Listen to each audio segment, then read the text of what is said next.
Hi there and welcome to my YouTube channel. Today I'll be explaining what each of the features this car does.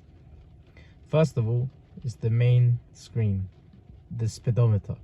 This has many features. If you hold the scroll wheel button, you have many options, which include you can have nothing there, a clock, media, energy, trips, car status, and navigation. I'll be going through what each of these things do and how to use this screen efficiently. First of all, if you go on the clock, it does what it says, shows you the time. And at the moment it is 5:19 and it clearly shows you that. Second of all, there's media.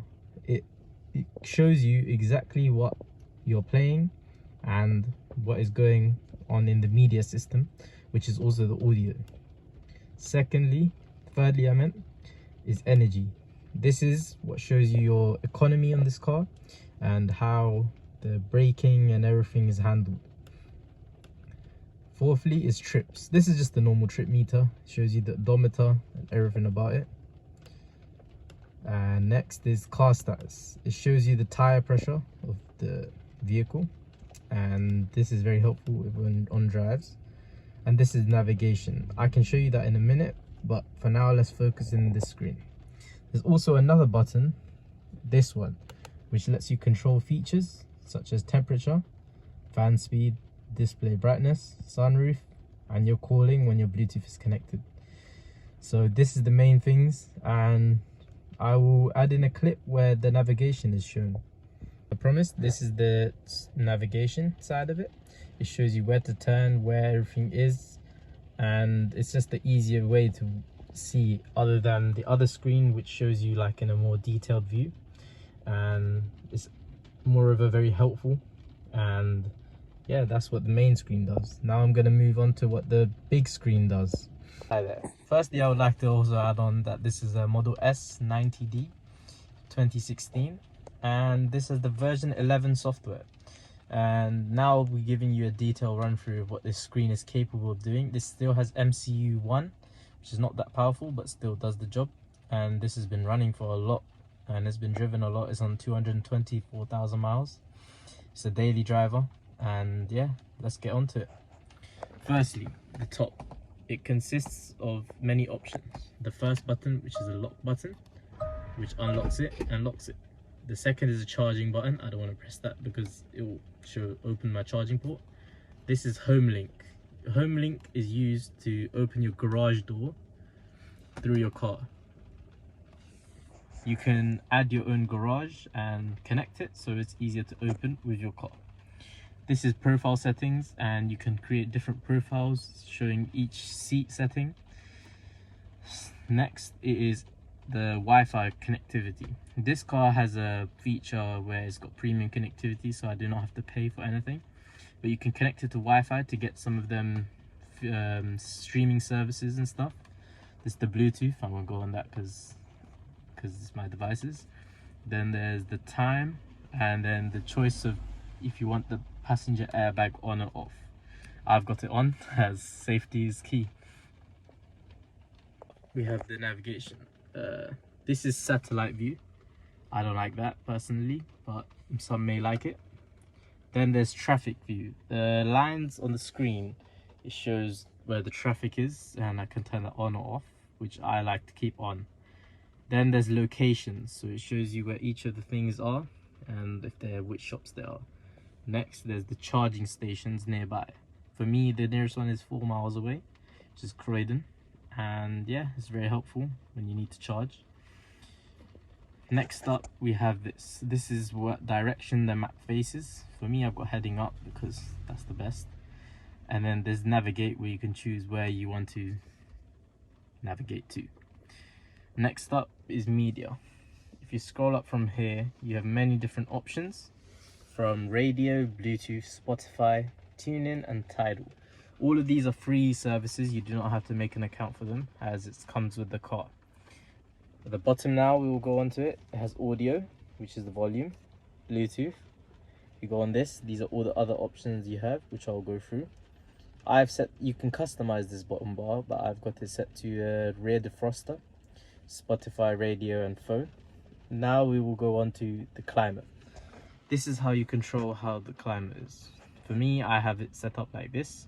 There's many different features and you could do a lot with this. Next up, there is this. This is where you control most of the car. First is controls. You can control your lights, your doors, your sunroof if you have one, your boot, and all of these are electrically operated. Then we have the pedal and steering options. As this is not a performance car, there's only 2 acceleration modes. There is steering modes, comfort's the best because it's like a light feel to the steering wheel. Then there's regenerative braking. I suggest you keep this on standard as it regens more battery, it will be more helpful. And there's creep, so as a normal car, when you let off the brake, it will drive, like start slowly creeping forward, but I've got the hold on this car, that's more helpful. And slip start is like when you're stuck, it helps you get out. Range mode, I would suggest taking it on because charging prices are plummeting and they're very expensive. This car has the adaptive air suspension, so I'm able to change it. And yeah, it's not a standard, it's an option, but it's helpful in its own way. Then we have the charging, the scheduled departure, how much it costs. For me, I have free supercharging, so I don't have to pay for anything. Then we've got the autopilot. These are how I've set mine up, and yeah, it's helpful in some ways, but not all the time, especially in London. Now is vehicle settings.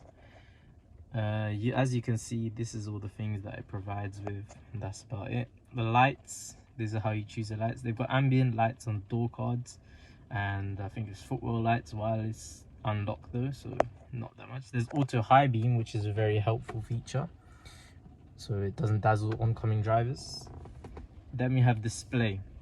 I've got energy saving mode, there's appearance for dark mode, and there's light mode. Dark mode is for like nighttime, and the other mode is for daytime, let's say. There's a screen clean mode when you want to clean the vehicle screen, and then you can choose if you would like it in kilometers or miles. I have it in miles because I'm in the UK. Your tire pressure, your temperature, and also you can have it as percentage of battery. For right now, I've got an 82% state of charge, and yeah, that's about it. This is the trip meter.